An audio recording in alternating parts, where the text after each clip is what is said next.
que la ruse, certes, amuse à un moment donné. Mais la ruse, ça s'use et la ruse use. Mané. Tapale dey mën na la mayum réew mbaa mu jox la cër ci réew waaye tapale yoru réew. Quand on vous donne un pouvoir, un pays, le minimum qu'on attend de vous, c'est que vous le construisiez et non le déconstruire. Le régime Tapalé, Tafanto et Ruse est un régime qui fait dans le refus de célébration de l'engagement souscrit, de l'élégance républicaine et de la courtoisie républicaine. En tant que député socialiste, en tant que député membre de la coalition Benno Bokk Yakaar, tout ce que mes collègues qui m'ont précédé à cette tribune ont dit, je l'assume. Mais je veux y ajouter une chose. Si vous étiez venu faire avec nous la DPG, suivi d'un débat d'orientation budgétaire, si vous étiez venu nous proposer une LFR, vous auriez pu montrer que vous êtes dans de bonnes dispositions. Et je vous dis qu'au-delà de ma personne, peut-être que tout Benno Bokk Yakaar adoptera la LFR, débattra loyalement avec vous de la DOP, écoutera et échangera dans le cadre de la DPG. Et même, nous adopterons votre budget. Nous l'avons prouvé avec Abdoulaye Wade en 2000. Vous nous demandez de vous autoriser à supprimer... Vous nous demandez de vous autoriser à supprimer, à dissoudre le HCCT et le Conseil économique social et environnemental. C'est de l'incohérence. Notre pays siège au niveau des Nations Unies. Aux Nations Unies, il y a le Conseil économique social et environnemental. Dans tous les pays du monde, y compris dans les royaumes, il y en a. Et puisque c'est de la cohérence que naissent les grandes choses, laissez-moi vous dire que vous ne pouvez pas compter sur moi. Et vous ne pouvez pas compter normalement sur tous les wadistes. Vous ne pouvez pas compter normalement sur tout ce qui se réclame socialiste. Pour ce qui est du HCCT, ça a été recommandé par l'Union africaine en 1998. Le Sénégal l'a adopté sous le principe en 2014, consacré par référendum en 2016. Mes chers amis, ne vous compliquez pas la tâche. Loin des bravades, parce que je vous ai dit l'autre jour qu'il ne faut pas faire dans les bravades, je vous demande, je nous exhorte à savoir que vous n'êtes pas éternel.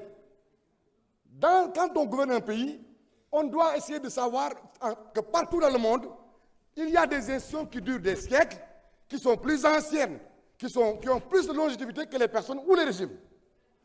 Abdoulaye Wade, tas na fi Sénat, tas na fi Conseil économique, créé CREAES, Macky Sall, mon leader que j'ai soutenu, mais tas na fi Sénat. Alors,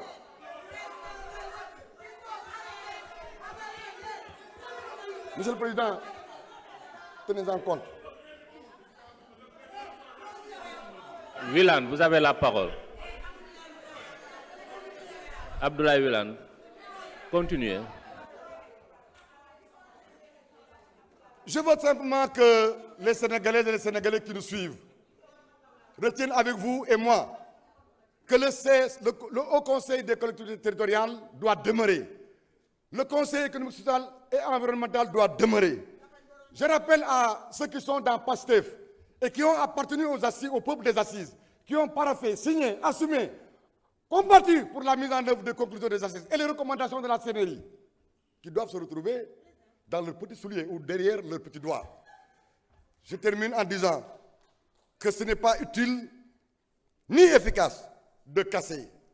Il faut certes réformer. Je veux être moi un réformiste. Si vous nous aviez invité à une réforme des institutions pour les rendre plus viables, plus supportables, soutenables au point de vue de la dépense publique, vous auriez peut-être obtenu un consensus.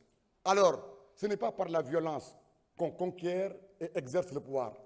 Soyez plus humbles et retenez que la République est d'élégance toute faite en tout lieu et en toutes circonstances.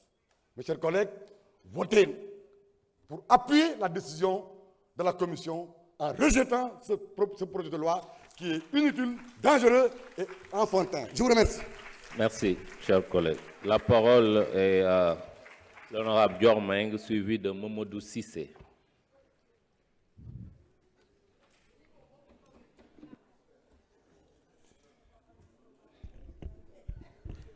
Assalamu alaikum, Président. maa ngi lay nuyu di nuyu sama collègue député yépp di wax ne président jubal jubbanti ci yow la njëkkee ndax daaw monsieur le ministre Mbaye Ndiaye bi mu nekkee fee perturbé danga koo génne te boobu ci ñun la bokkoon kon ren bu amee ñuy perturbé dañ leen di génne ci salle bi parce que nag vous avez la police de la salle may wax ne fi may njëkkee rek mooy tey jii waxuma ak député yi askanu Sénégal laay waxal mu am léegi benn député boo xam ne nee na sëtu Serigne Touba la dëkk Touba te di woote ci jubal jubbanti ñu koy laaj ndax mën naa ñëw taxaw fii yëkkati loxoom waat ci Serigne Touba mi mu yaakaar ne amul mbuurkaat lépp ci jubal jubbanti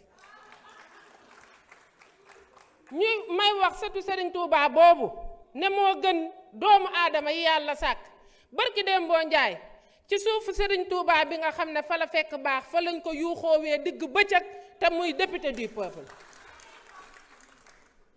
kon ñu ngi koy ñaan ci jubbanti boobu mu ñëw wax askan wi dégg ko mu taxaw waat ne moom jubbanti na ci mbuurkat googu ñoo ngi ko ci woo mu ñëw leeral beneen bi mooy monsieur le président tey jii askanu Sénégal la ñuy waxal tey ku yeewu rek tiit nga ndax criminalité passionnelle bi nga xam ne moo xew ci réew mi ñaata bakkan ñoo dee seeni njaboot di leen jooy ñaata jigéen lañ fi violé ñaata agression moo am ci réew mi 16 personnes yoo xam ne nii tey ci diirub ñaari weer ñàkk nañ seen bakkan ñu rey leen ñun ci justice lañ doon xaar monsieur le président ñun dañ ko doon xaar ci mbënd mi nga xam ne moo xew Touba pour mu lijjanti ko ñun dañ ko doon xaar mu dem assister famille yi nga xam ne ni tey dañoo leen a rey seen njaboot ñun dañ ko doon xaar tey jii ci commerçant yi nga xam ne nii tey jaxase nañ leen ak askan wi ndax dañuy taxaw def déclaration ne wàññi nañ njëg gi te wàññiwu ko jaxase askan wi ak commerçant yi ñun dañ leen doon xaar tey jii ci ngeen wàññi les denrées de première nécessité loolu lañ doon xaar son excellence le président Diomaye ak premier ministre am fii nag la ñu gis ci réseaux sociaux yi le président Diomaye mu yëkkati loxoom ne gàcce ngaalaama samay député ñoo ngi leen di cafaay assemblée nationale amul benn budget boo xam ne voté nañ ko ñun de gàcce ngalaama ndax askanu Sénégal rek moo ñu ñor budget buñ mës a indi fii voté nañ ko parce que li ñu ñor mooy askanu Sénégal nekk ci jàmm ñoo ngi xaar le président Diomaye ak Ousmane Sonko ba xam tey jii seen député yi dina ñëw voté leen seen budget yi jëm ci askan wi kenn mënut a nax askan wi fi mu toll nii da ngeen a wax ne nag da ngeen a bëgg a yaxanal koppari réew mi fii ñuy wax ak yéen son excellence le président Bassirou Diomaye mu ngi ci voyage ci énième voyage yi nga xam ne mu ngi koy def te apporté lul dara Sénégal lu may jël l'argent du contribuable di ci dem di tukki di dem di ñëw son excellence le président Macky Sall bañ ko falee dafa toog ci këram Mermoz ñu gis ne xiif nguur ak namoon nguur tax na bañ leen falee da ngeen a dem dans les hôtels de luxe comme King Fahd Palace Azalaï di fa noos di dawal des voitures de luxe dañu ne bay ci sa wewu tànk askanu Sénégal xaaruñu leen ci lii nit ñi seen fit yi dem nañ nit ñi xiif nañ jeunesse bi liggéey la ñu soxla ngeen ne FERA da ngeen ko bëgg a éliminer pour 26 000 personnes yoo xam ne nii tey dañ leen a war a dàq ñu dem au chômage dama ne mun leen a nax askanu Sénégal li fi nekk mooy summi mbubbu Jean solal ko Paul tes conseil économique social ak 16 pour créer yeneen yoo xam ne seen nit dañ fay teg sénégalais yi nag dañoo sonn ci naxaate bi nga xam ne moom ngeen di def man Dior Mbengue de je rends hommage à tous les HTC et aux conseillers du Sénégal ci seen liggéey bu rafet bi nga xam ne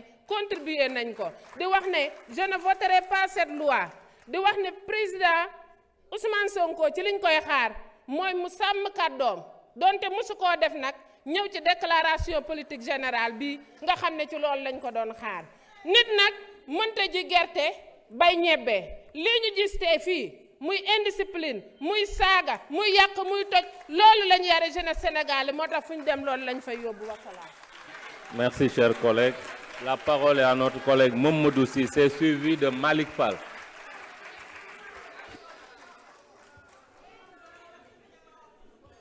auzu billahi mina seytaan rajim bisimilahi rahmaani rahim. ñu ngi nuyu mbooleem député bu fi nekk waaye ministre ñu ngi lay nuyu bu baax di nuyu ministre de travail ñu ngi leen di dalal di leen jox seen wàccuwaay ñun du ñu député